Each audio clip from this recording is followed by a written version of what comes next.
Eh, Hola, Kenia. Hola, profe. Vamos a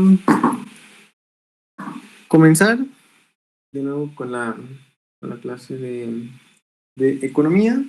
¿Tú vas a tomar sesión de examen de economía? Sí, bueno, mis módulos específicos de mi carrera son administración y química, ¿Para qué carrera vas? gastronomía, ¿Cómo? Perdón. gastronomía, profe. Ah, gastronomía. Ah, sí, con razón. No, sí, necesitas, bueno, parte de toda esta la de la economía es administración. Entonces, sí, y bastante química. Excelente. Sí, Vamos profe. a resolver estos problemas igual ya que son tipo examen.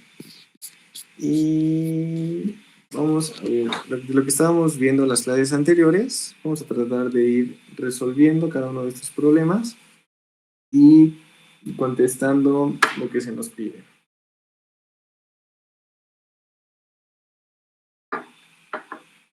Igual la dinámica para los que vean este video es que vamos a ver la pregunta, vamos a poner pausa para dar un tiempo para responderla y una vez que la respondemos daremos la retroalimentación. Bien, vamos a identificar, nos piden, identifica el objeto de estudio de la economía con base en la siguiente definición.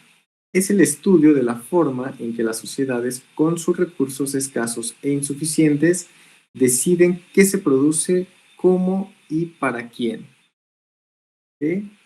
Entonces, este es el estudio, el objeto de estudio de la economía con base a la siguiente definición. Sabemos que la economía se deriva de diversos puntos, pero aquí lo que vamos a identificar es que las sociedades con escasos recursos e insuficientes. Entonces, si son escasos recursos e insuficientes, no pueden ser ilimitadas. Entonces, de aquí estaría esta respuesta la que tenemos que descartar. Redistribución de bienes materiales. Aquí es donde tenemos que identificar qué se produce, cómo se produce y para quién se produce. ¿Okay? Entonces vamos a tener estas definiciones. Sin embargo, vamos a ver que en este objeto de estudio va a ser la administración de los bienes limitados. ¿Por qué limitados? Porque recuerden que tiene muchísimo que ver la economía con la administración. Entonces, es administrar bienes que son limitados. Aquí tenemos que ver qué es lo que vamos a producir, porque la producción requiere esfuerzo. ¿Cómo lo vamos a producir y para quién va a ir dirigido? Entonces, tenemos que administrar sumamente bien estos bienes cuando son limitados, generalmente en estas sociedades donde los recursos son muy escasos e insuficientes. Muy bien. Vamos a ver diversos puntos de enfoque de la economía. Entonces,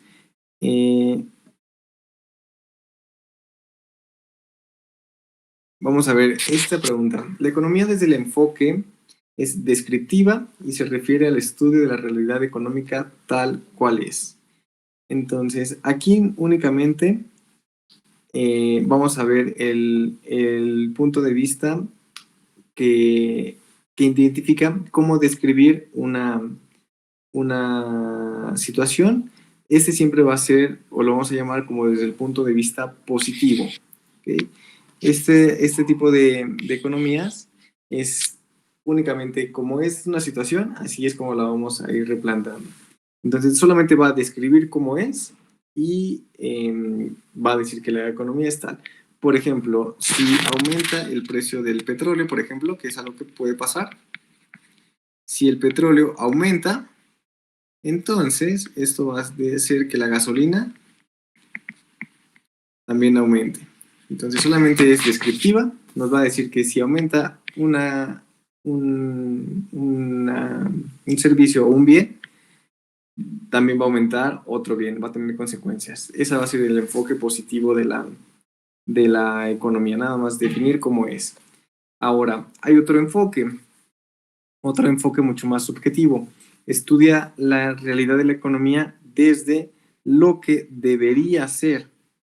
En este caso es lo que debería hacer y es este punto. Entonces, desde la economía positiva sabemos que el petróleo sube, la gasolina sube, pero desde una forma que es la normativa, la economía normativa, va a decir, ok, entonces si aumenta el petróleo,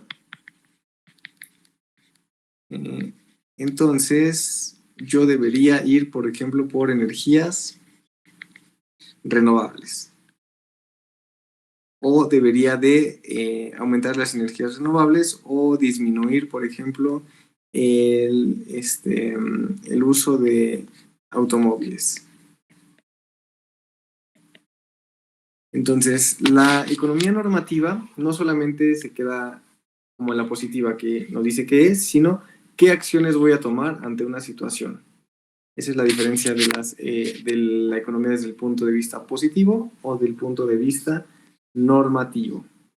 Vamos a ver estos postulados relacionando de forma correcta cada uno de los campos de estudio de la economía. ¿Okay? Vamos a dar unos segunditos para que puedan poner pausa y posteriormente daremos la respuesta.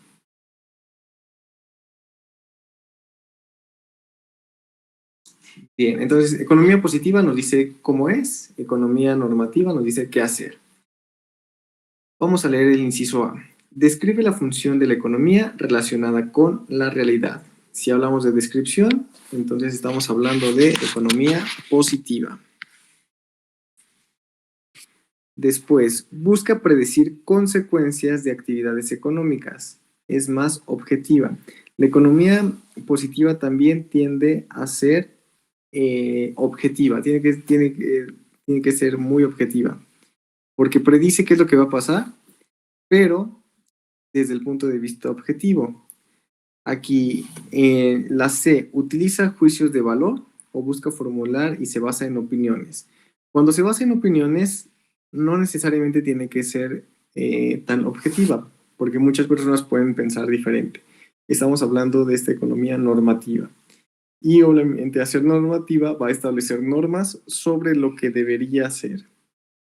Entonces la economía normativa va a establecer estas normas. Entonces, ¿qué debería hacer? Ya de ahí si funciona o no funciona, pues ya son las decisiones que toman los encargados. Pero estos son los aspectos principales de la economía positiva. Es objetiva, normativa puede llegar a ser subjetiva. Por lo tanto, 1A y B, 2C y D, que es la respuesta del inciso A. Bien, vamos ahora con esta pregunta. Cuando una persona adquiere víveres en el supermercado, ¿a qué concepto económico se refiere? Recordamos que tenemos varios conceptos básicos de economía, que es el consumo, la producción, la circulación inicia con la producción, después sigue la circulación y posteriormente termina en el consumo. Ese es el orden del círculo económico. Entonces, cuando una persona adquiere cosas ya en un supermercado, está consumiendo. El adquirir víveres en el supermercado es el consumo. Ya hubo una ya hubo una producción primero, ya se produjo el producto, después se circuló, llegó al supermercado y ya está a la venta para el consumo. Muy bien. Vamos ahora a leer este problema. ¿Okay? Lo vamos a leer y después vamos a dar las respuestas. Vamos a ver a los sujetos involucrados en la siguiente actividad económica. También recuerden que en el examen van a tener muchos puntos, incluso textos largos que tenemos que leer y entender. Dice, durante la producción de la cerveza se llevan a cabo varios procesos como la fermentación alcohólica del mosto y cebada, cocción, enfriamiento, pasteurización, etiquetado, entre otros. Después se transporta a la bodega y posteriormente al camión repartidor para ser distribuida y llegar así a los hogares. Entonces, ¿qué sujetos están involucrados en esta actividad económica? Estará involucrado el gobierno. En particular, el gobierno pues no estaría involucrado completamente. Estaría involucrada la familia. La familia es este ente que lo vamos a determinar como el sujeto a quien va a ir el consumo. Entonces, si llega a los hogares, por lo tanto, también tiene que estar involucrada la familia. Obviamente tiene que estar involucrada la empresa que se encarga de producir. El mercado, en este punto, no está tan involucrado, y el empresario, aquí tampoco nos mencionan a un empresario. Entonces, está involucrada en esta la empresa y la familia. Familia como este ente económico al quien van dirigidos los productos. Por lo tanto, nos quedaríamos con la opción 2 y 3. ¿Ok? Bien, entonces en este caso en particular no nos habla ni de gobierno, tampoco nos mencionan un mercado, ni un empresario. Ok, ahora vamos a ver quién es el agente económico que representa un conjunto de organismos, instituciones y departamentos cuyo propósito es lograr objetivos sociales como servicios públicos. A esto lo llamamos empresa, perdón, como son servicios públicos, Estado. El Estado es el que se encarga de los servicios públicos para todos. A diferencia de la empresa que tienen instituciones que tiene como objetivo no el bien social, sino una retribución autónoma. Después, el agente económico, que es denominado unidad de consumo, toma decisiones económicas en conjunto para satisfacer sus propias necesidades. A esto lo vamos a determinar como la familia, porque es la unidad de consumo. ¿Quiénes van a consumir al final? Y quiénes van a tomar decisiones acerca de sus propias necesidades, va a ser lo que denominamos en economía como familia. Ahora, ¿cuál es el agente que realiza el pago de servicios residenciales? Entonces, el servicio que va hacia la residencia, pues también va a ser la familia de nueva cuenta, porque realiza el pago de estos servicios por ocuparlos. La siguiente pregunta nos indica que es el agente económico responsable de recaudar impuestos y regular la economía. Entonces, aquí nos referimos precisamente al Estado. Recauda impuestos y regula la economía para el beneficio de todas las personas. ¿Ok? ¿Hasta aquí alguna duda? No, maestro. Perfecto. Entonces, el agente económico que paga servicios del hogar y la renta, pues lo vamos a mencionar de nueva cuenta como familia. Entonces, son estos agentes. Tenemos el Estado, que es el que provee de los impuestos, la empresa, que es la que se encarga de proporcionar estos servicios, y familia, que es el ente a quien van dirigidos. Muy bien, ahora vamos a hablar un poco acerca de cómo se lleva a cabo la producción. Bien, entonces, ¿cuáles son los factores de producción? Vamos a dar unos segundos para que puedan contestar la pregunta. Bien, entonces los mencionamos también. Son tres principales. Toda la producción, aquí eso es muy importante recordarlo, toda la producción va a partir de objetos naturales, y esos objetos naturales los vamos a conocer como tierra. Entonces, la tierra es lo que brota de todos los recursos. Podemos hablar desde producción de una manzana que proviene de la tierra, hasta producción de computadoras, que todos los elementos que utiliza una computadora vienen de la tierra. Todos los plásticos vienen del petróleo, que también provienen de este ente que lo llamamos tierra. Y ahora, pero esta tierra no se puede producir por sí sola, necesitamos trabajo. Obviamente el trabajo es tanto físico como intelectual, y se aplica a la producción de los bienes y servicios. Y el capital es todos los bienes creados por el hombre para que se puedan utilizar en otros servicios. Aquí estamos hablando desde capital, puede ser físico, como todas las maquinarias, todas las herramientas que se utilizan para producir algo, como financiero también. Entonces necesitamos dinero para la producción. Entonces necesitamos tierra, de donde vamos a obtener los productos, trabajar esa tierra o esas materias primas y también el dinero y las iniciativas para poder trabajar. Muy bien. La construcción de tractores es una actividad económica en la que se hace uso intensivo del factor de producción. Para cuando hablamos de construcción de tractores, entonces aquí estamos hablando en particular de el trabajo. ¿Okay? Entonces la tierra, para construir tractores ya necesitamos haber obtenido de la tierra todos las materias primas, pero después tenemos que trabajarlas para poder aplicarlas. Muy bien. Bien, ahora vamos con la siguiente pregunta.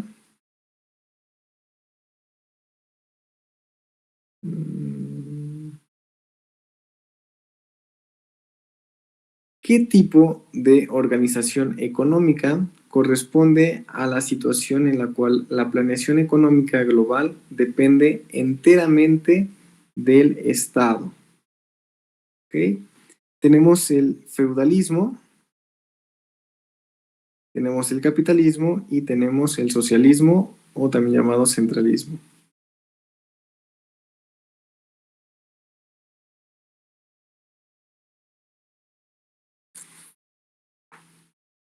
Bien, entonces, de aquí tenemos varias formas que serían el capitalismo está basado principalmente en la propiedad privada.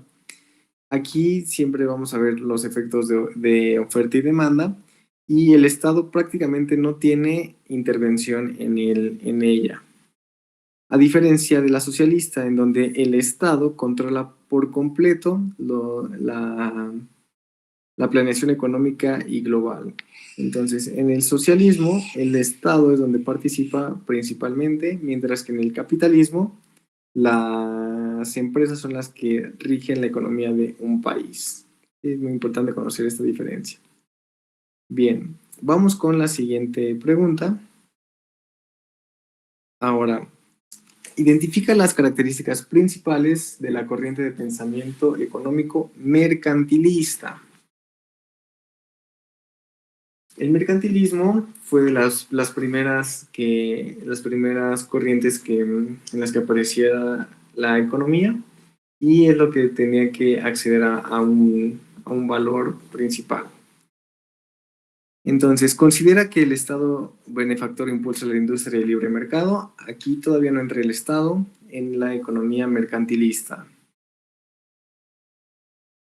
Entonces, considera que la riqueza de una nación depende de la cantidad de oro y metales que tuviese, promueve el comercio como generación de mayor cantidad de metales preciosos.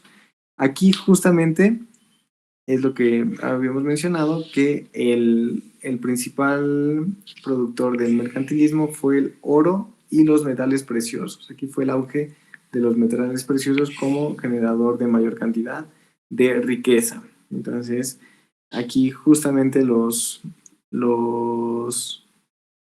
puntos del mercantilismo son las ideas que tuvimos para estos metales preciosos. Considera la prosperidad económica llegará a consecuencia de la mano invisible. Esta mano invisible mencionamos que era todos los factores que involucran para el mejoramiento de una economía y para que asigne cada quien el papel económico y sus recursos. Eso lo vamos a ver un poco más adelante.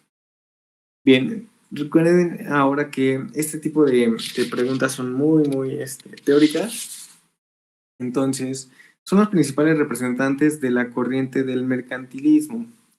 Entonces, el mercantilismo, del pensamiento económico mercantilismo, va a estar influenciado principalmente por Adam Smith.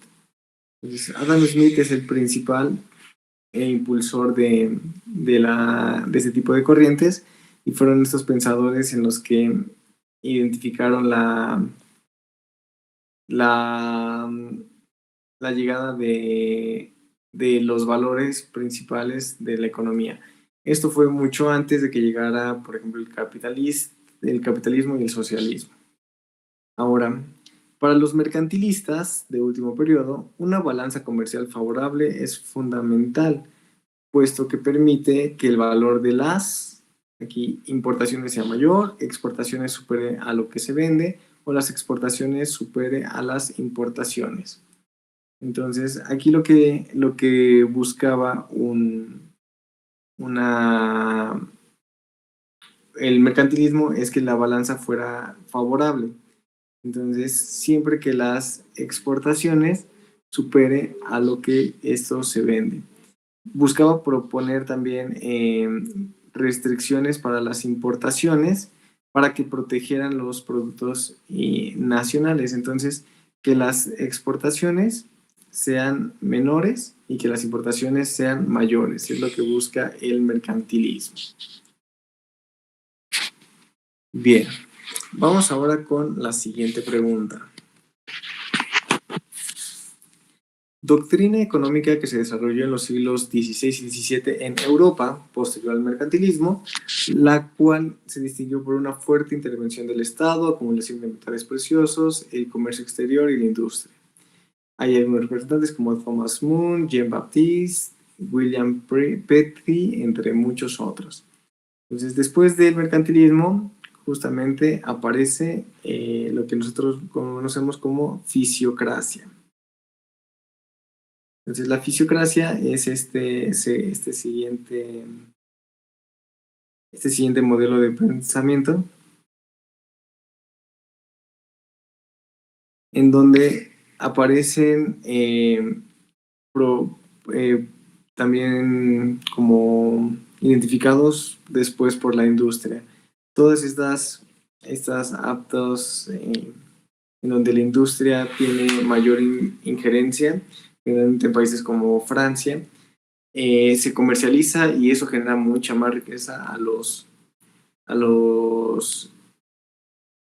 países que pueden tener esta forma de incrementar sus bienes. Ahora, ¿quiénes son los principales exponentes de esta escuela fisiocrática?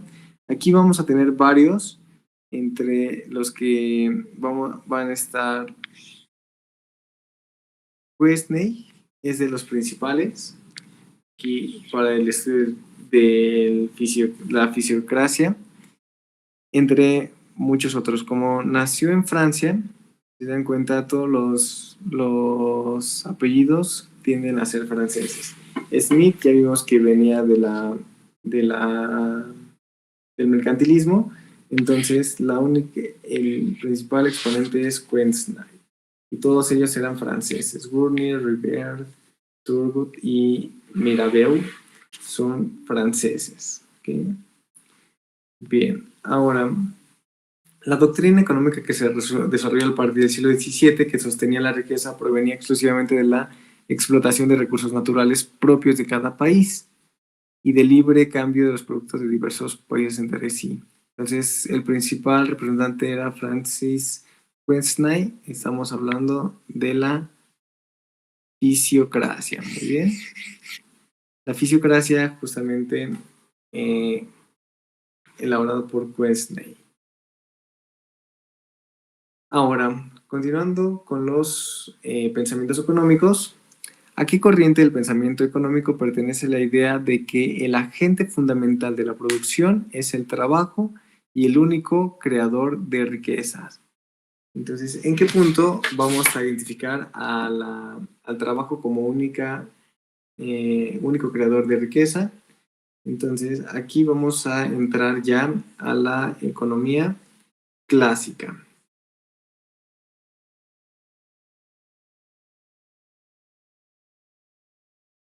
Un momento, por favor.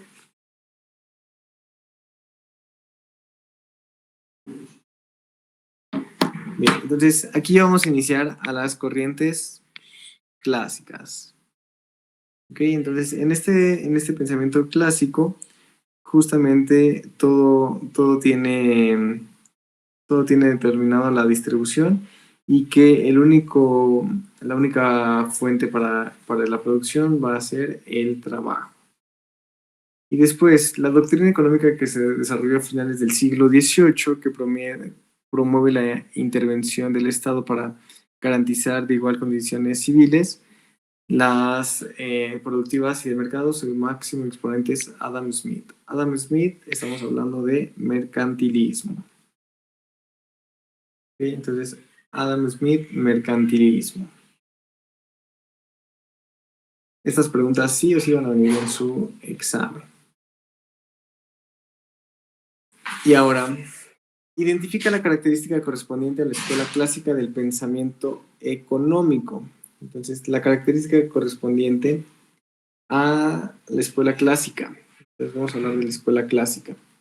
Entonces, la escuela clásica ya vimos que daba el valor principal al trabajo. Entonces, plantea el uso del capital como medio para la obtención de riqueza, considera supresión de clases sociales a causa de la concentración de la riqueza. Esto estamos hablando del socialismo. Entonces, todavía no entra la parte clásica. O divide el trabajo en función de sexos para minimizar costos y maximizar ganancias. Aquí, división de trabajo en función de sexos tampoco se ha manifestado. Por lo tanto, es plantear el uso de capital como medio de obtención de riqueza. Obviamente, inyectando mayor capital, vamos a obtener mayor trabajo y eso nos va a implicar que tengamos mayor uso de bienes y servicios. Posteriormente, la escuela del pensamiento económico que considera la división del trabajo para disminuir costos y maximizar ganancias. Aquí ya entra por completo esta respuesta que es la keynesiana. Esta corriente nos indica que no podemos seguir únicamente inyectando dinero o capital para la producción de los bienes. Necesitamos organizar el trabajo. Aquí hay que recordar que en estas corrientes todavía se utilizaba bastante la esclavitud. Entonces los trabajadores no tenían derechos, por lo tanto se creía que únicamente con inyección de dinero íbamos a tener resultados, pero necesitamos también la disminución y división del trabajo, que cada quien haga un trabajo en particular. Muy bien, entonces, ¿dudas hasta aquí con estas preguntas? Nada más en una que como que se repite, maestro, en la de Adam Smith, y la respuesta es mercantilista. Ajá. ¿Quién me había dicho que era en otro siglo? No, no es cierto, no, ya vi. No, ya vi. Es que creí que Adam Smith era solamente de la clásica, pero ya vi que no. Y no, Adam Smith apareció desde antes, Sí, sí. con toda la idea. Y aquí Adam Smith es de las principales. Muy bien. Entonces, vamos a identificar estos puntos. Bien. Si te das cuenta, esto es muy, muy teórico e involucra toda la parte de la administración. Bien. ¿También estás tomando clases de administración? ¿Todavía estoy tomando clases? ¿Estás tomando la materia de